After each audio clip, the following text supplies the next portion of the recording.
esta pequeña conferencia que dimos la pequeña charla que dimos en Punta de Vacas, no pretendió, por supuesto, ser un discurso, ni mucho menos, un recordatorio de algo que sucedió hace mucho tiempo y ahora aprovechamos nuevamente para vernos, aunque no hayamos evaluado estos 30 años. Esta evaluación la pensamos hacer en el mes de julio. No sabemos qué va a pasar, pero necesitamos conectarnos con la gente de los distintos países. Es una reunión importante que va a haber en Madrid. Va a ser los primeros días de julio de este año. Y en esa reunión vamos a tener que escuchar mucho lo que nos digan, lo que nos sugieran, porque también va a llegar gente con mucha información de lo que ha ido ocurriendo en estos años. Ha ido ocurriendo en el Asia, en Europa, en América Latina, en el África, que para nosotros es una gran esperanza y que está creciendo a gran velocidad, pero que no sabemos los detalles. ¿Qué va a pasar? Tenemos que evaluar todo esto. ¿Puede adelantarnos algo? ¿O cómo se imagina usted? Nosotros tenemos muchas dudas acerca de nuestros procedimientos y nuestra forma de movernos. Yo creo que hemos cometido numerosos errores y que tenemos que hacer replanteos. Entonces, lo más importante va a ser, en primer término, la información que lleve a esa reunión la gente de los distintos continentes. Y en segundo término, las apreciaciones que va a hacer la gente sobre la forma en que nos hemos movido y, si es el caso, cómo tendremos que movernos para esta nueva situación mundial que se presenta, no solo en lo que hace a nosotros, sino una situación mundial que hace en general a las instituciones, a los países, a los sistemas económicos. Así que, por un lado, información y por otro lado, opinión. Y ahí veremos qué vamos a hacer. Si es que vale la pena hacer algo, ¿no? ¿No hay un proyecto que se relacione específicamente con Argentina sin necesidad de vincularlo con otros países? Sí, en Argentina hay un proyecto político. Inmediatamente puedo comentar que el día 14 de este mes, o sea, dentro de 10 días, estamos ahí a la puerta, pensamos llenar Plaza de Mayo, cosa que es un poquito insólita para un pequeño partido como ha sido el Partido Humanista. Sí, pensamos poner más gente que el gobernador Duhalde en su momento, sí. Entonces esto no es una bravata, es simplemente la apreciación de un fenómeno que existe, que no ha sido debidamente medido y considerado, y ahora veremos si lo podemos hacer o será un gran papelón. Pero creo que vale la pena intentarlo. En 10 días más lo vamos a saber. Acá está con nosotros la candidata a presidenta de la República, Lía Méndez, que va a hablar también en ese acto, y la gente del partido me ha invitado a que yo diga algunas palabras también, así que habrá esos dos únicos oradores y tendremos que decir lo que haya que decir del gobierno, de las distintas formas de la oposición, que nosotros consideramos no es una verdadera oposición. Y por supuesto no va a ser una cosa tan amable como la que hemos tenido hoy entre nuestros amigos. Una cosa de un lenguaje muy sencillo, muy amable. No vamos a ser tan amables porque hay muchas cosas por las que protestar, hay muchas cosas que decir y muchas cosas que proponer. Las mayores propuestas no las voy a hacer yo, porque en realidad no tengo gran calidad política. Seguramente las va a hacer la doctora Lía Méndez. Ella va a presentar el ideario del Partido Humanista, las propuestas que se exigen para estas elecciones próximas a desarrollarse, basándose en el libro naranja, que es el libro que tiene el partido, donde se estudian todos los problemas de la realidad nacional. Así que, frente a la pregunta, sí, va a haber propuestas específicas para la situación argentina. Y estas propuestas las vamos a tratar de lanzar en un acto dentro de 10 días. ¿Hay versiones de que usted podría ser candidato? ¿Es real eso? No es real. No es real porque eso se discutió en su momento, hubo gente que decía sería interesante, pero para eso hay que tener uñas de guitarrero. En otros países, sobre todo en Europa, se distingue mucho entre lo que sería el político práctico y el filósofo político, el pensador político. Bueno, yo no soy un filósofo político, pero sí pretendo pensar sobre los temas políticos en general. En ese caso, no es mi situación la de un político práctico. Si uno puede aportar en cuanto a ideas generales, se refiere, bienvenido. Y yo creo que ahí más o menos me muevo. Pero en cuanto a la cosa práctica, tenemos excelentes candidatos, tenemos gente muy vigorosa que lo puede hacer mucho mejor que yo. Así que eso no va a ser posible. ¿Cuál es la relación entre la comunidad humanista que nació en los 70, ¿no? Y el proyecto político actual? Porque digamos que de comenzar siendo una secta más abocada a lo religioso, al autoconocimiento, al descubrimiento de las diferentes facetas humanas en cada uno, ante lo político, ante el proyecto político, es como que me parece que se tiran un poco los pelos, ¿no? Como que son proyectos hasta contradictorios. Claro. Bueno, habría que desglosar esa pregunta en varias partes.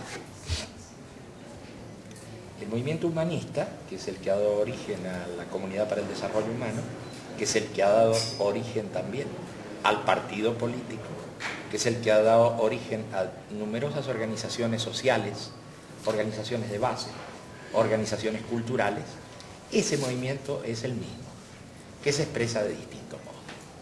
En cuanto a que el movimiento, en su aspecto de comunidad para el desarrollo humano, fue una secta, no fue ni es. Si fuera una secta no habría ningún problema tampoco. Enhorabuena, yo no tendría ningún problema, es decir, esto es una secta, el que quiera participar, que venga a participar de la secta. No, ese no es el problema es la mala información que pueden tener algunos. La gente no distingue mucho en esto, la gente no sabe, por ejemplo, que el cristianismo está dividido en las sectas protestantes, la secta católica, no sabe que el islamismo está dividido en la secta chiita, en la secta ortodoxa, no sabe que los budistas están divididos en sectas mahayana y hinayana, no sabe lo que son las sectas, es más bien una especie de epíteto que se usa para denigrar.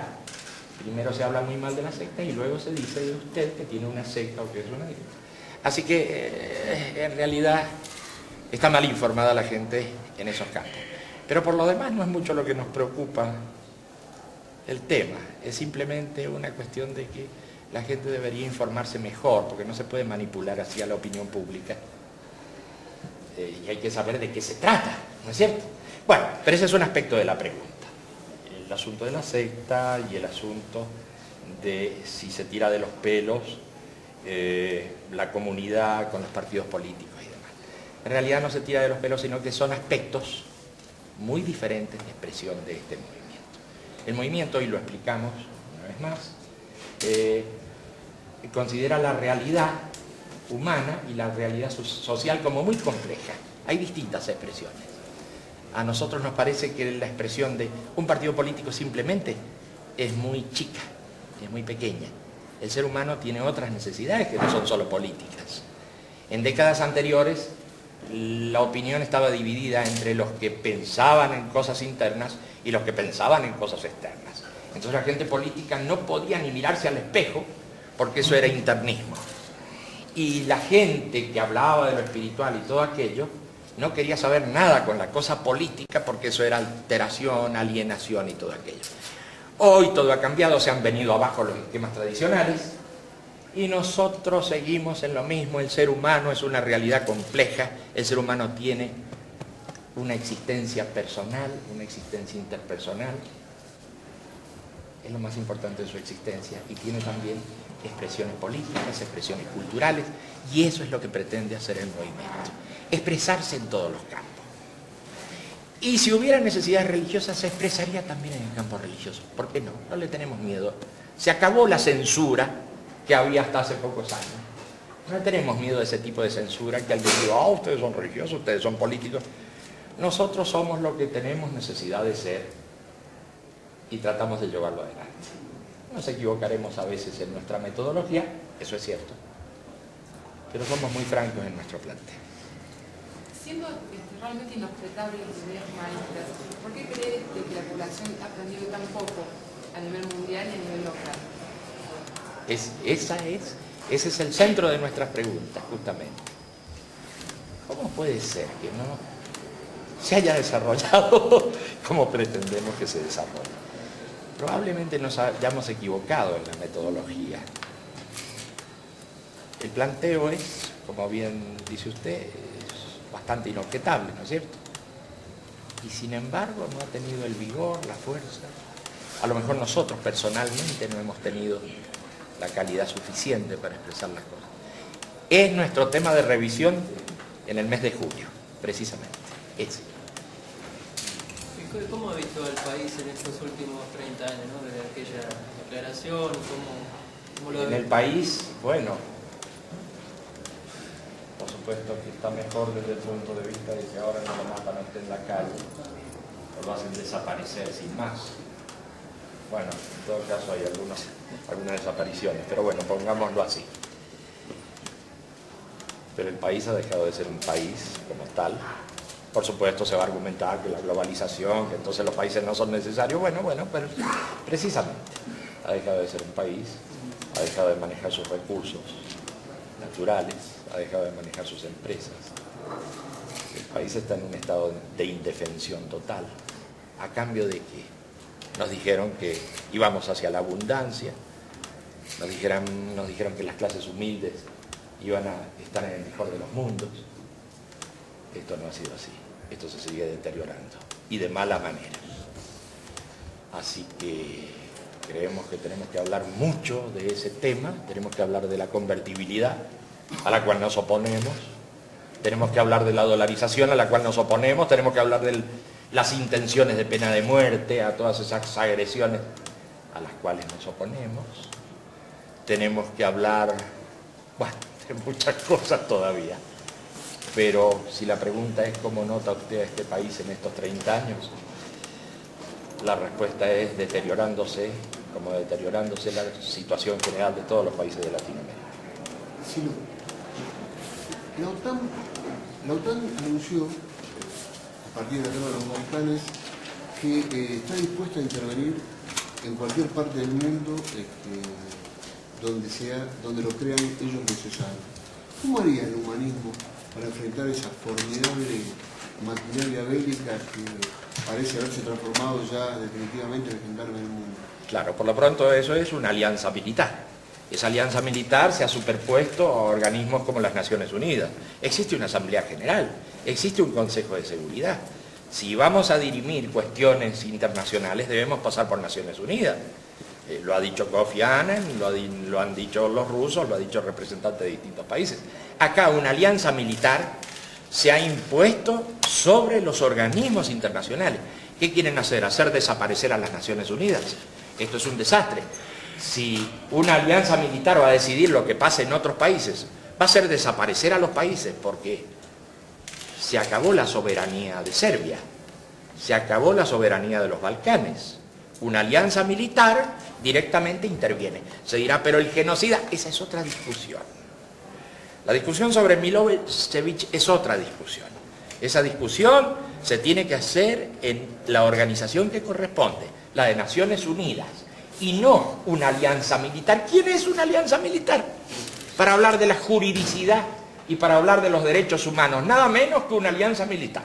La cosa está mal. Pero la pregunta suya es, ¿qué haría el humanismo? Lo de siempre, el humanismo no puede hacer nada. Estamos en una situación bastante pobre como para hacer nuestro aporte. Desafortunadamente no podemos hacer nada, salvo protestar un poquito gracias a que alguien nos pregunta algo. Pero no podemos hacer nada, desafortunadamente. Esto es un desastre. Vamos mal. Deberían escuchar a Kissinger, que es un gran conocedor del desorden internacional, que participó enormemente en la creación del desorden en Irán y en Medio Oriente, a ese mismo Kissinger, que además tuvo una gran experiencia, habría que escucharlo, cuando dijo que esto que está pasando en los Balcanes, que parece que los que participan de esto no han aprendido nada de la historia. Y explicó muy claramente que la situación de los Balcanes sobreviene luego del desmembramiento del Imperio Otomano, empiezan a hacerse artificialmente divisiones de países, ahí aparecen en Yugoslavia los serbos, los croatas, los montenegrinos, los macedonios, las minorías albanas y demás. Y todo esto se hace con líneas artificiales, cosas que se trazan en el Foreign Office o en otras oficinas, como han hecho en África, como han hecho en su momento en América Latina, para arreglar la situación que sobreviene al periodo de disolución del Imperio Otomano. Han pasado muchas décadas y ahora, como no han podido solucionar esto, vino una guerra mundial, vino una segunda guerra mundial, vino el gobierno de Tito, claro, se echó barniz sobre el asunto, pero los problemas reales existían. Y ahora la única solución que se les ocurre es, barriendo con la historia, asaltar a Yugoslavia por medio de una alianza militar. Es monstruoso.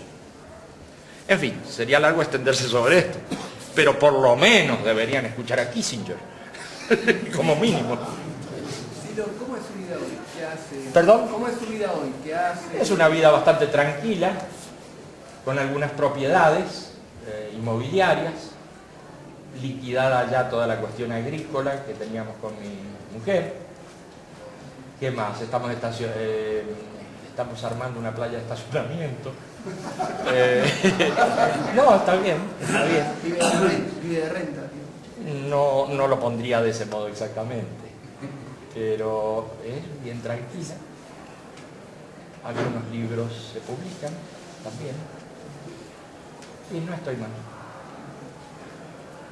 Ciro, usted hace 30 años le preguntaron si pensaba fundar un movimiento el 4 de mayo del 69 y dijo que lo suyo era una tarea individual y que hacer un movimiento o una iglesia o lo que fuera sería una nueva forma de violencia. ¿Qué pasó? ¿Después cambió de punto de vista? No me acuerdo bien del contexto de esa pregunta, habría que ver en qué términos generales se formuló. No fue exactamente mi respuesta.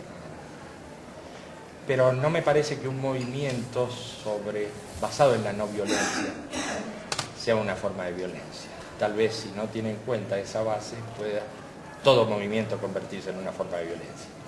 Pero justamente la originalidad de esto es que tiene que apoyarse en la no violencia este movimiento para ser tal. Una pregunta.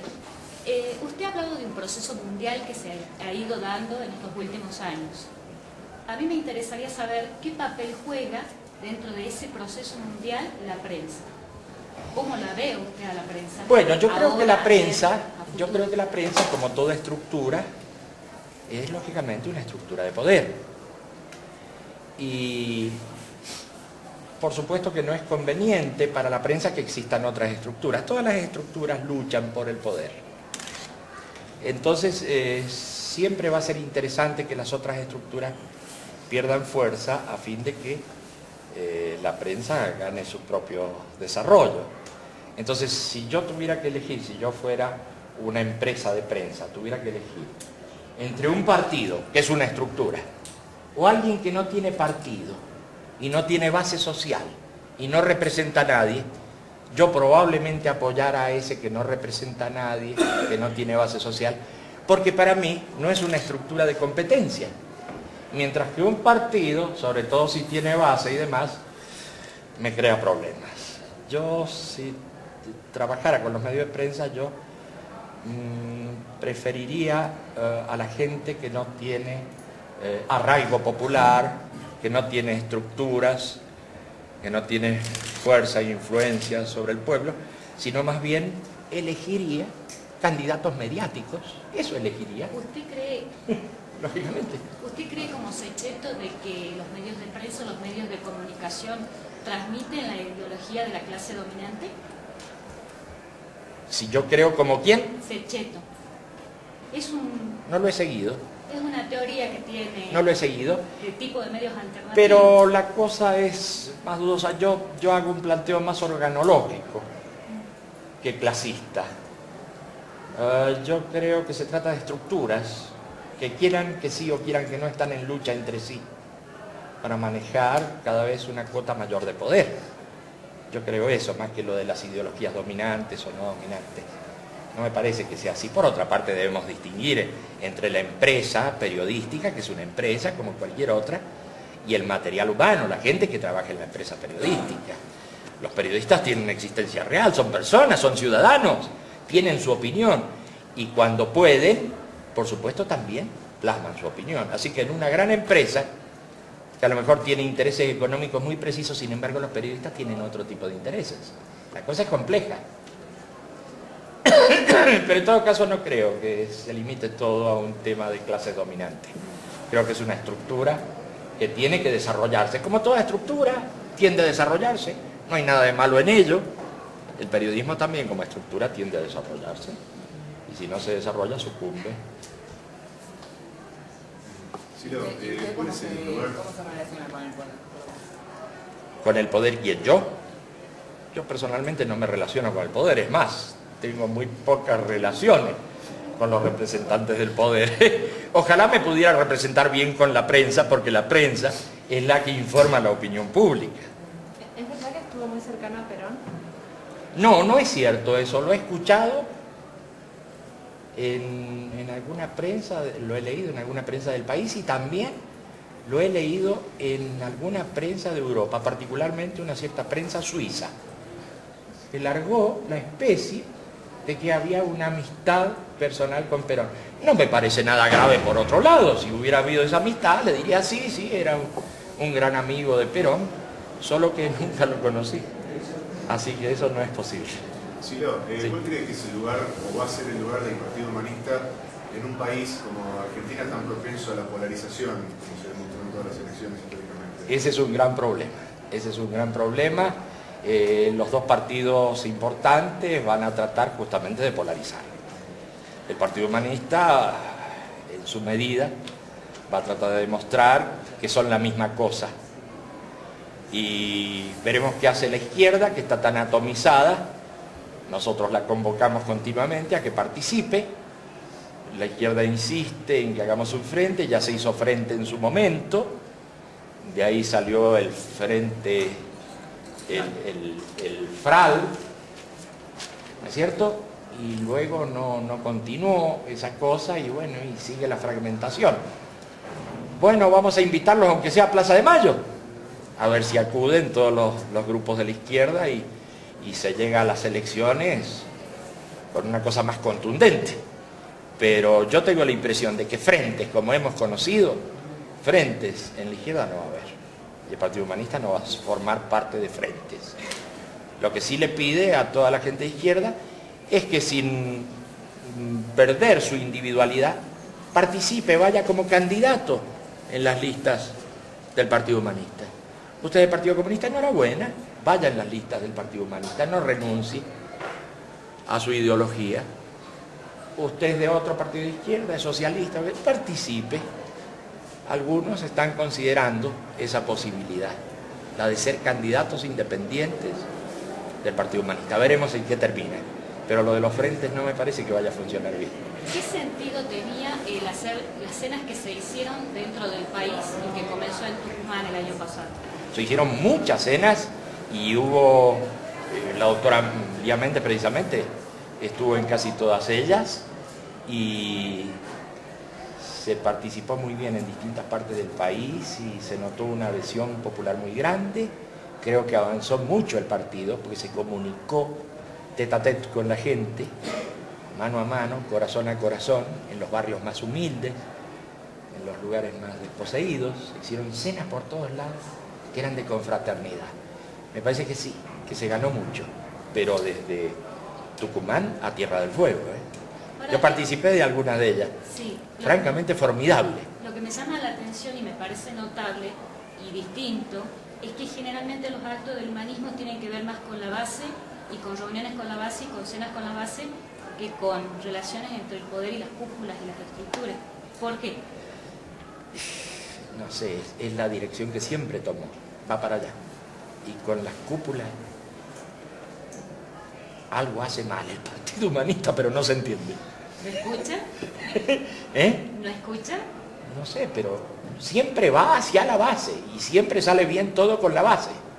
En los barrios, en las cenas populares, en los encuentros con el sindicalismo libre que no está enganchado en alguna esfera de poder, siempre va bien.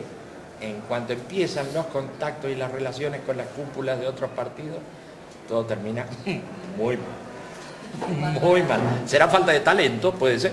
En cuanto a o ganas de, falta de ganas de incurrir en determinadas cosas, ¿no? En determinadas prácticas. Bueno, yo diría que es eso. En realidad los humanistas no quieren saber nada con las otras prácticas, pero no lo pongamos como una cosa de superioridad del humanismo, pongámoslo como un caso de inferioridad del humanismo. No tiene capacidad para relacionarse con las cúpulas, digamos.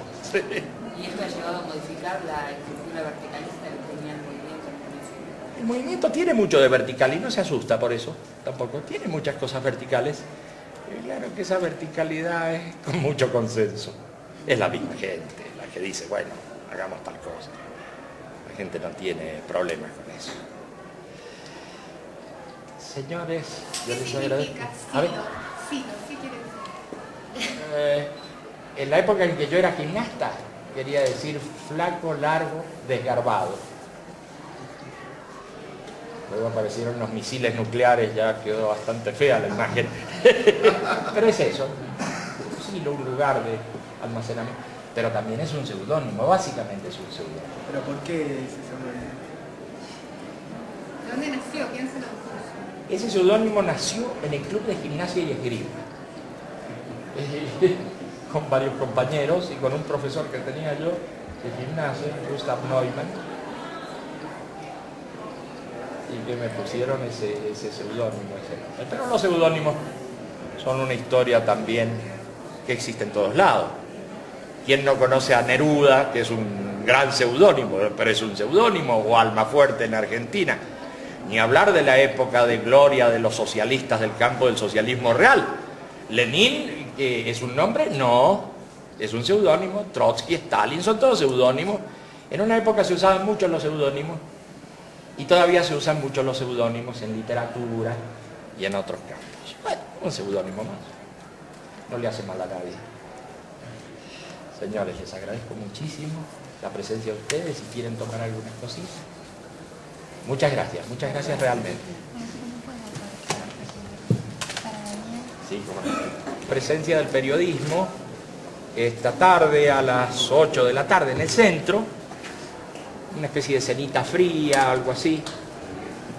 Si ustedes no tienen problemas y tienen ganas de participar de esa cenita, los esperamos con mucho gusto. Gracias. Estados Unidos y de todo el mundo que no va a venir. Bueno, pero no nos confiemos tanto, no tienen asegurado el futuro, como decíamos hoy. No nos confiemos tanto porque las crisis que están sufriendo están mostrando que esa es una sociedad decrépita en muchos aspectos. La crisis económica, las crisis financieras y demás están mostrando que acá va a haber sorpresas en cualquier momento. Nostradamus ya lo dijo. Y además pensemos en esto. Estados Unidos es un país de 240 millones de habitantes y también hay una población muy importante que no está de acuerdo con ese sistema. Eso también debemos tenerlo en cuenta. Y el mismo ciudadano norteamericano de origen anglosajón y demás, además, hay un número muy importante de norteamericanos que ven el problema, lo ven, y están sometidos a una situación cada día peor. ¿Cuál es la alternativa? Así que yo creo que puede haber reacciones aún en Estados Unidos, pueden ser muy interesantes. ¿Cuál es la alternativa o a qué se avanza? ¿A qué nuevo modo de producción sería? Nosotros creemos en la propiedad del trabajador. Esa es una alternativa que hemos presentado muy claramente, con mucho estudio hecho y con mucho trabajo. La sociedad, la propiedad del trabajador, donde es autogestionaria, pero hay que encuadrarla bien, donde el trabajador poco a poco se va haciendo cargo del manejo de la empresa. Sí, ¿no le parece en algún punto un poco contradictorio que usted, liderando un movimiento que propende tanto al individualismo, a su vez usted tenga tanto predicamento sobre este movimiento, que de alguna manera aglutine a toda la gente sobre su figura? Es una cosa que sobre todo me sorprendió la cantidad de imágenes suyas que había en la reunión de hoy. Claro, eso sobre todo pasaba en la década del 80, hasta la década del 80, el tema de la individualidad poderosa y demás era un tabú grande. Ahora ya han cambiado. Ahora no importa si hay o no individualidad poderosa, ahora lo que importa es si se puede lograr una cierta elección. Y si lo aglutina un partido, lo aglutina un individuo, o lo aglutina una idea, lo que importa es que la cosa vaya. Claro, pues en definitiva es innegable que se habla de Partido Humanista y se relaciona de inmediato con Silo. Quizás incluso por encima de los candidatos. Tal vez. Y las decisiones que toman el hecho de que no surjan otros líderes o se fortalezcan. Yo creo que están haciendo esfuerzos. Como en el caso de la doctora Melchor. Yo creo que son también individualidades muy poderosas, son muy fuertes, tienen mucho que decir, son buenos políticos. Habrá que esperar poco tiempo para que me eclipsen en qué sé yo, por lo menos en la propaganda. Sí. ¿El movimiento sobreviviría sin usted? Sí, creo que sí, absolutamente. Sí, absolutamente. Yo creo que tal vez el movimiento se desarrollaría con más fuerza sin mi presencia. Y diciendo eso, entonces no tiene ganas de salir del movimiento y dejar que se pase. Y hay que ver, hay que evaluar. Vamos a ver qué sucede. Bueno, ¿cómo se pasan los hechos hasta ahora de las propuestas de ustedes? vamos a Plaza de Mayo, a ver si hay hechos ahí o qué. Bueno, pero digo... ¿Por qué una mujer en la presidencia? Primero porque es talentosa, es fuerte, y el hecho de que sea mujer, sí, importa también. Importa también para mostrarle a los varoncitos que no son el no va más. ¿El feminismo forma parte de la cosmovisión humanista? Claro, todo lo que haga a la no discriminación forma parte de la cosmovisión humanista. Sí.